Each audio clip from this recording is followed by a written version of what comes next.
하고 있습니다만, 그러면서 마음에 작은 바람이 생깁니다. 앞으로 대회에 6번 하면 좋겠다. 부흥하는 교회가 되면 좋겠다 하는 또 바람을 가져봅니다. 여러분, 우리 교회가 오늘 우리 전체 남신도의 찬양을 들으면서 우리 교회가 하나님의 놀라운 부흥 역사를 이룰 수 있겠다는 믿음의 확신이 옵니다. 하나님 우리 축복하실 줄로 믿습니다. 여러분, 우리 구호 한번 외쳐볼까요? 모두 우리 새 생명 모세 한번 외쳐보겠습니다. 모두 우리 모두 우리 할렐루야. 아멘. 이 시간 인사하겠습니다. 복된 추석 보내십시오. 인사하겠습니다. 추석 잘 보내세요. 네, 고맙습니다. 네, 감사합니다. 하이렘이라는 소년이 있었습니다.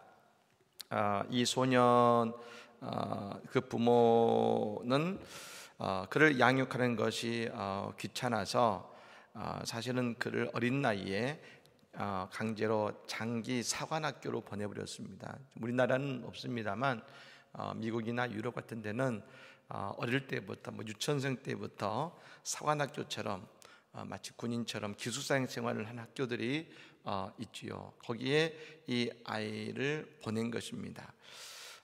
그런데 나중에 장성에서도 키가 153cm밖에 되지 않았습니다. 이 소년이 나중에 커서도. 여러분, 키가 작죠. 그래서 늘 왜소했고 키가 작다고 난쟁이라고 놀림을 받았습니다. 더욱이 이 사관학교가 나중에는 군인 장교로서 임관을 할 수 있는 자격을 주는 학교이기도 했습니다만, 그 몸이 왜소하니까 너무 키가 작아서 장교로도 임관을 받지 못했습니다. 그런데 이 하이렘이라는 소녀는 누구를 원망하거나 또한 자신의 신체적인 어떤 결함을 비관하지 않고 그냥 그걸 받아들이고 조용히 자신의 고향에 내려가서 농사를 지은 겁니다. 그런데 그 농사를 짓는데 남북전쟁, 미국의 남북전쟁이 터진 것이 발발한 것이죠. 그래서 여러분, 당연히 전쟁이 있으면 군인이 필요하고 누구보다도 장교가 필요하지 않겠습니까? 사병은 조달할 수 있지만 장교는 오랜 시간 양성해야 되는 거기 때문에 그 남북전쟁에 장교가 필요하게 되자 이 하임이라는 사람이 북군의 장교로 여러분 싸우게 된 것입니다. 비록 상관이나 부하들로부터 대우를 받지도 못했습니다. 왜냐하면 작고 볼품이 없으니까. 그래도 묵묵하게 최선을 다합니다. 시간이 지나도 변함없이, 누가 뭐래도 변함없이 성실하고 충성된 그의 삶의 모습이 마침내 많은 사람들의 인정과 존경을 받게 된 것입니다. 그리고 결국 그는 미국 최초의 육군 대장이 됩니다. 군인으로서 최고의 명예로운 자리에 올라가게 된 것이지요.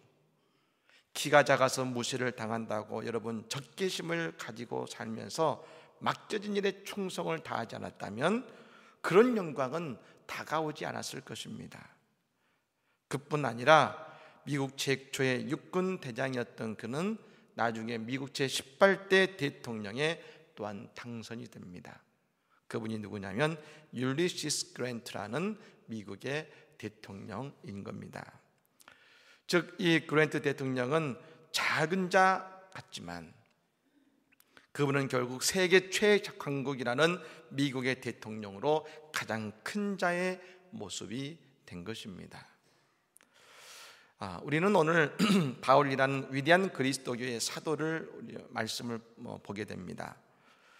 예수님 이후에 많은 그리스도인들이 있었습니다만 이 그리스도교를 가장 꽃피운 한 명을 꼽아봐라. 그리스도교의 모든 역사상 예수님 다음으로 이 그리스도교를 세계에서 가장 크게 꽃피운 사람을 꼽으라고 하면은 단연코 모두 다 이 사도 바울을 꼽을 것입니다. 그런데 이 사도 바울을 한마디로 이야기해봐라. 그가 어떤 사람이냐라고 묻는다면 오늘 우리는 한마디로 정의할 수 있습니다. 그는 은혜 받은 사람이었습니다. 오늘 그의 고백이 있습니다. 10절 말씀이죠. 다시 한번 같이 한번 읽어보겠습니다. 10절 말씀 읽겠습니다. 그러나 내가 나된 것은 하나님의 은혜로 된 것이니 내게 주신 그의 은혜가 헛되지 아니하여 내가 모든 사도보다 더 많이 수고하였으나 내가 한 것이 아니요 오직 나와 함께 하신 하나님의 은혜로다. 아멘. 바울이 고백합니다. 모든 것이 다 뭡니까?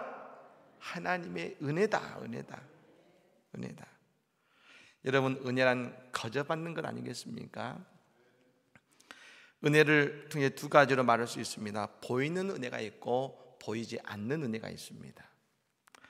보이는 은혜라는 것은 우리가 느끼는 햇빛과 바람과 비와 같은 그런 것이 하나님께서 주시는 그런 보이는 은혜가 있다면, 보이지 않는 은혜는 신령한 은혜요 내적인 평화와 같은 보이지 않는 은혜가 있는 것입니다. 여러분, 그래서 이 보이는 은혜는 사실 비교됩니다. 내가 더 많이 받았냐 못 받았냐 비교될 수 있지만, 보이지 않는 은혜는 비교할 수 없는 은혜라는 것이지요. 특히 이 보이지 않는 은혜는 그래서 성령께서 우리의 마음을 감동하실 때에 받는 은혜가 바로 이 보이지 않는 은혜라고 할 수 있는 것입니다. 여러분, 우리는 다 은혜 받은 사람임을 믿습니다. 근데 여러분, 이 한 가지가 참 중요한데, 그럼 그 은혜를 깨달은 것은 언제 가능하냐?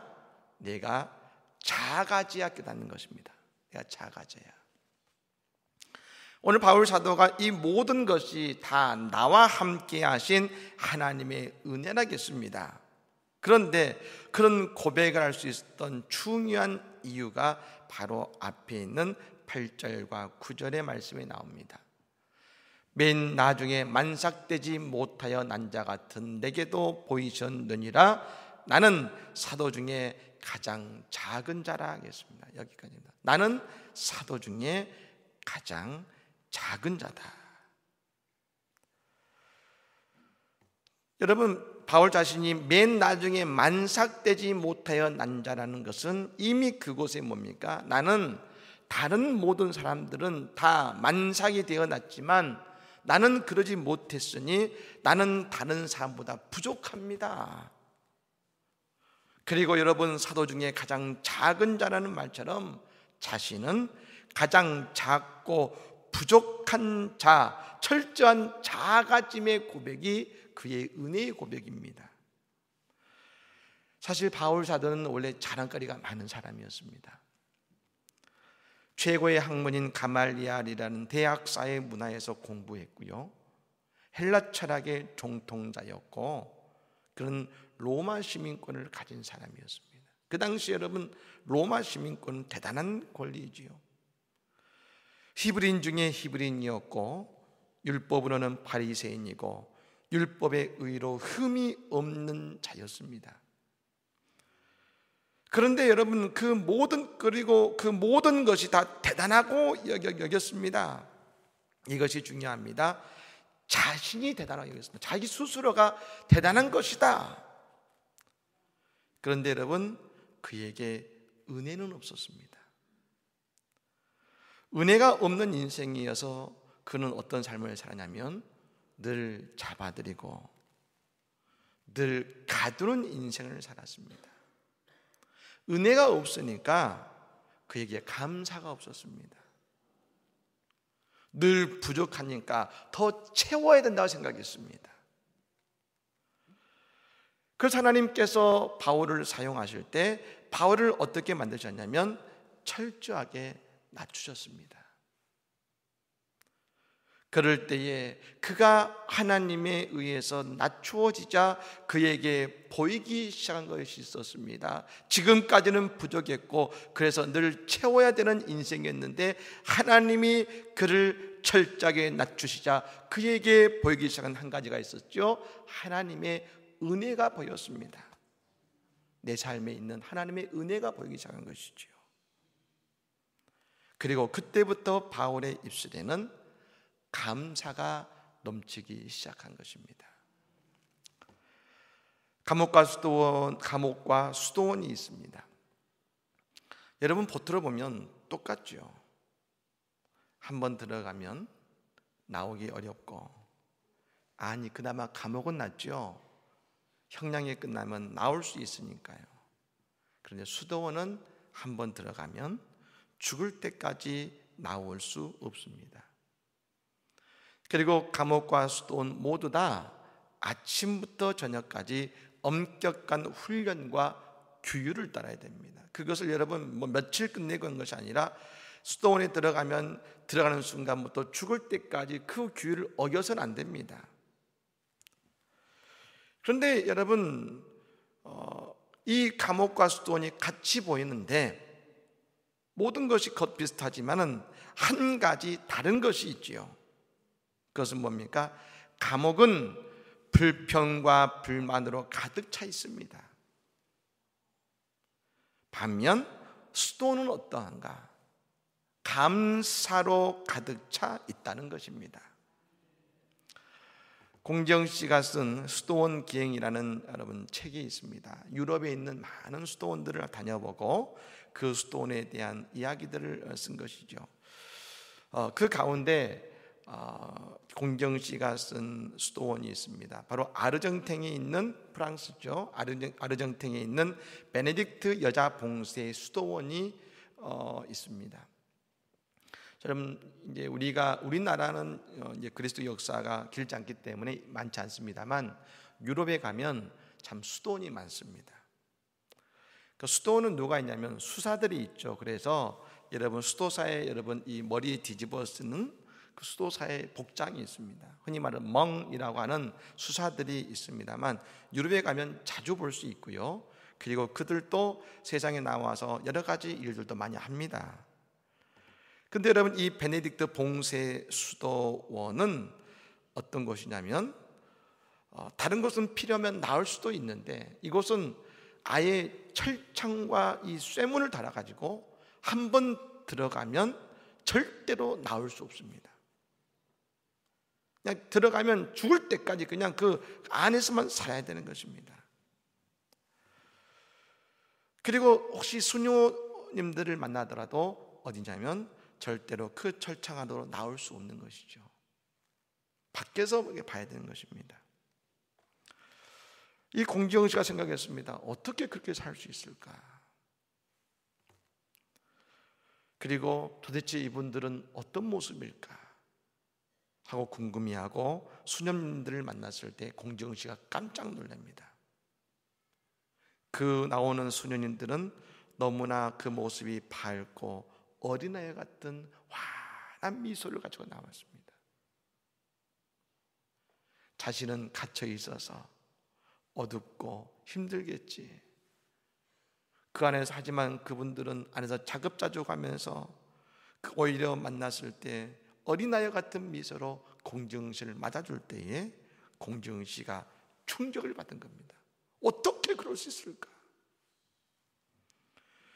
우리가 보기에 갇혀 있지만 오히려 자유함을 누리며 살아가고 있는 것에 큰 충격을 받았다고 그녀는 그 길에 적고 있습니다.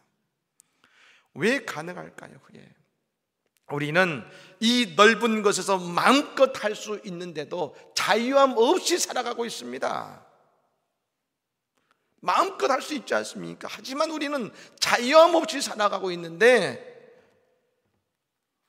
그분들은 갇혀 있음에도 불구하고 자유함으로 살아가고 있거든요.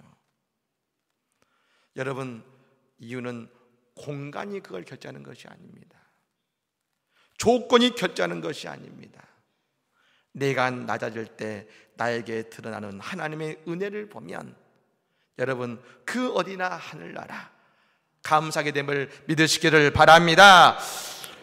사랑하는 여러분, 어느 책에 보니까 이런 말이 있습니다. 우리가 감사하기 전까지는 복이 아니다.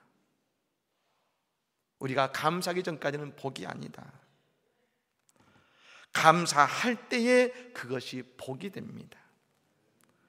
돈을 많이 벌어도 큰 집에 살아도 자녀가 잘 되어도 감사하지 않으면 그것은 복이 아닙니다. 그것이 아무리 작은 거라도 오늘 우리가 감사한 마음이 생길 때 그게 내게 복이 되는 것입니다. 여러분, 하나님께 감사한 자는 그러므로 하나님의 복이 되는 것입니다. 사랑하는 여러분, 하나님의 은혜가 충만하기만 한 우리 모두가 되기를 주의 이름으로 간절히 축복합니다. 그럼 우리는 언제 은혜가 깨달아집니까?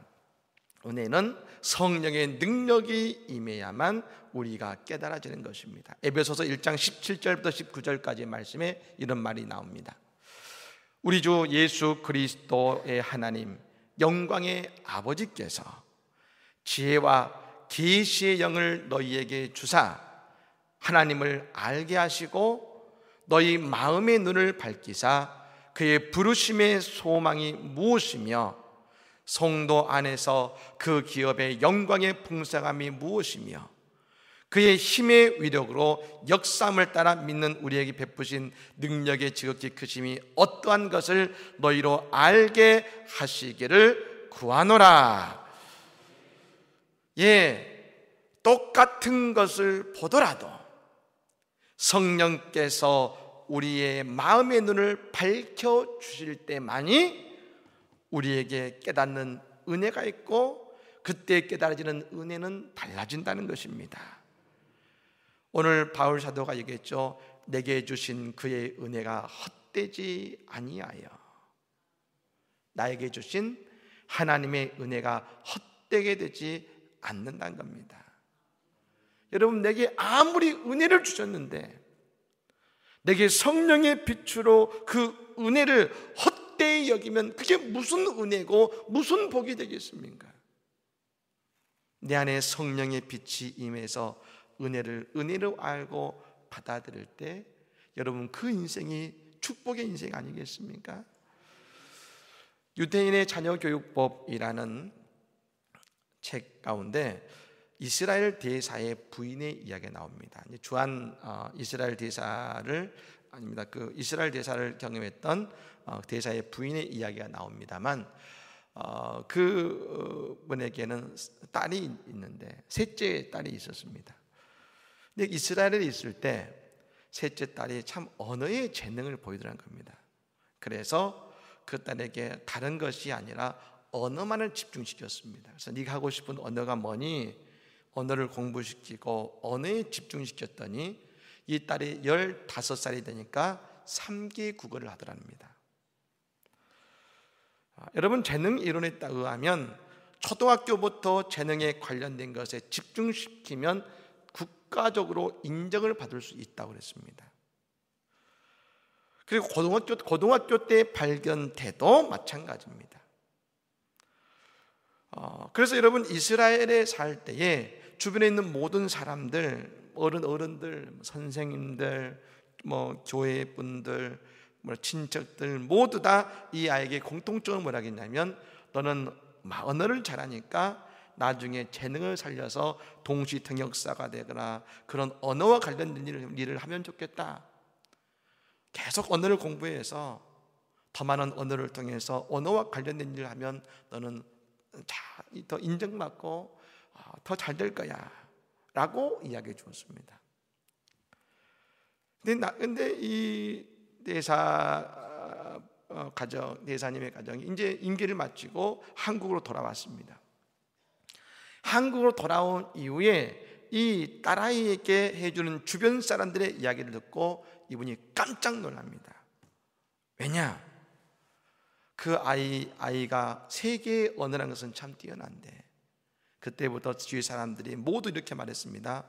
너 좋은 대학 가려면 수학에 집중해야 돼. 언어도 잘하니까 이제 수학을 해야 돼. 여러분, 사람이 성공하기 위해서 잘하는 것에 집중해야 되는데 못하는 것을 보완하려는 삶은 실패의 지름길이라고 했습니다. 여러분, 그래서 우리는 늘 남과 비교합니다. 내가 남보다 뭘 덜 가지고 있는가? 덜 가진 것을 채우려고만 합니다. 그러니까 어떻게 됩니까? 덜 가진 것을 본다는 것은 늘 내 부족한 것만을 보고 삽니다. 내가 뭐가 부족하지? 지금 내가 뭐가 부족한 거야? 그러면 늘 남과 비교해서 위화감만 느끼고 위기감만 느낍니다. 나도 이것이 있어야 되는데 늘 부족한 것만 봅니다. 하지만 여러분, 성공하는 인생은 내게 있는 것이 무엇인 걸 분명히 알고 내게 있는 그것을 더욱더 집중하고 그것을 보완하고 잘되게 하는 인생, 여러분, 성공하는 인생의 지름길이라고 아니겠습니까? 그렇습니다. 성령께서 우리에게 임하시면 우리는 우리의 은사를 보고 재능을 보고 내게 주신 하나님의 은혜를 바라보고 그것에 집중하며 그것을 주신 하나님께 감사할 수 있는 것입니다. 그러니 여러분, 우리가 은혜를 받으면 인생을 새롭게 창조하고 성령의 능력으로 우리는 이 땅을 살아갈 수 있게 되는 것이지요. 사랑하는 여러분, 사도 바울이 은혜를 받았습니다. 그러자 사도 바울은 자신의 인생을 재해석하기 시작했습니다. 재해석하기 시작했습니다. 이전에는 자신이 쌓아온 것이 자랑이었습니다. 그리고 자신의 어려움은 그저 빨리 벗어나야 될 어려움이었습니다. 그런데 예수님을 만나고 성령의 은혜를 경험하니 모든 것이, 여러분, 이 모든 것이 다 내게 주신 하나님의 은혜라고 했을 때 좋은 것, 잘 되는 것, 성공한 것, 많이 가진 것, 그것만이 은혜일까요? 아니죠. 내 인생의 어려움도, 내 인생의 부족함도, 그것 역시 그 어려움이 있다 할지라도 그것, 여러분, 모든 것이 은혜로 재해석하기 시작하게 되라는 겁니다. 그가 쌓아온 경험한 모든 것들은 하나님께서 그것을 사용하실 하나님의 도구가 될 거야 고백하게 되었고, 또한 어려움이 있다고 한다면 그 어려움이 곧 재해석되어서 그것을 통해 배우라고 하시는구나, 우리는 알게 되는 것입니다. 그러자 바울의 인생이 달라졌습니다. 전에는 예수 믿는 사람을 잡아들이고 나 자신만을 위해 살던 사람이 이제 은혜를 받으니까 예수님을 위해서 예수님의 복음을 전하고 교회를 세우고 예수님의 증인이 되는 삶을 살기 시작하고 그 한 사람이 너무나 놀라운 일들을 해내는 하나님의 기적의 주인공이 되더라는 것입니다. 그리고 하나님의 은혜로 살아가고 하나님께 붙들리자 그가 10절에 이런 고백을 하죠. 내가 모든 사도보다 더 많이 수고하였으나. 저는 이 구절을 보면서 이 말씀이 떠올랐습니다. 나중된 자가 먼저 된다. 사도 바울이 여러분 사역을 시작한 때는 예수님 십자가 지신 이후에 3년 후에 예수님을 만났습니다. 그리고 아라비아 사막에서 기도하면서 또 3년의 시간을 보낸 이후에 그의 사역이 시작되었습니다. 여러분, 그가 사도행 중에서 가장 작은 자일 수밖에 없는 것은 이미 다른 사도들은 예수님과 3년의 시간을 보냈고 사도 바울이 여러분 아무것도 하지 않은 6년의 시간, 즉 다른 사도보다 사도 바울은 9년 늦게 그 사역을 시작했습니다. 그런데 바울 사도를 하나님께서 사용하시자 오늘 뭐라고 고백했습니까? 내가 모든 사도보다 더 많이 수고하였다는 말처럼 말입니다. 오늘 이 자리에서 함께 헌신하며 예배하는 우리 모든 남신도 회원들뿐 아니라 모든 성도님들의 인생에서 바로 이러한 바울 사도의 사역의 열매들이 주님의 은혜가 내게 주님의 은혜를 바라보고 주님의 능력으로 그 일을 감당할 때에 더 많은 일을 감당하는 사역의 열매들이 맺혀지게 될 것을 믿으시기를 바랍니다. 우리 교회는 사실 선교에 목마른 교회입니다. 다른 교회보다 선교가 늦게 시작되는 것 같지만 저는 이 말씀을 보면서 느껴졌습니다. 하나님은 우리의 선교의 문을 여시면 다른 사도보다 더 많이 수고하였으나 오늘 우리를 통해서 더 많은 선교의 사역을 감당하는 그런 교회가 되게 하시겠구나 하는 그런 믿음과 그런 마음의 감동이 왔습니다. 그렇습니다. 우리 교회가 바울 사도처럼 이 안성 땅에 믿지 않는 더 많은 영혼들을 구원해내고 땅 끝까지 이르러 선교사를 파송함을 통하여서 이 믿지 않는 저 많은 나라의 영혼들을 구원하는 그 귀한 사역을 감당하게 될 줄로 믿으시기를 바랍니다. 우리가 은혜를 받음으로 지금 내 사업이, 내가 하는 일이 남들보다 늦어지는 것 같아 보이지만 하나님께서 다른 일보다 더 많이 수고하게 하시는 하나님의 축복으로 우리에게 역사하실 줄로 믿습니다. 오늘 우리가 전체 남신대에 헌신 예배를 드리고 있습니다. 우리 전체 남신도 특별히 우리 임원분들 오늘 바울 사도와 같이 늘 은혜를 경험하는 자가 되기를 바랍니다. 늘 은혜 가운데 거하시기를 바랍니다. 그리고 우리의 성령의 역사하셔서 우리의 눈이 열려 내 속에 주시는 하나님의 빛을 보고 그 빛과 더불어 내게 주신 믿음의 사명을 잘 감당할 때 우리 안성제일장로교회는 안성의 장자일 뿐 아니라 이 대한민국의 장자요 이 전 세계 선교의 장자가 되는 놀라운 사역을 감당하는 우리 교회가 될 줄로 믿습니다. 우리의 삶도 마찬가지죠. 우리의 삶 속에 하나님의 은혜가 보이기 시작하고 내 안에 주신 하나님의 빛이 보이기 시작하면 오늘 우리의 삶 속에 우리가 감당하지 못하는 놀라운 축복으로 우리에게 복을 부어 주실 것입니다. 이 놀라운 은혜를 경험하는 우리 모든 전체 남신도 우리 임원들과 더불어 우리 모든 성도들의 복된 삶이 되시기를 예수님 이름으로 간절히 축복합니다. 아멘.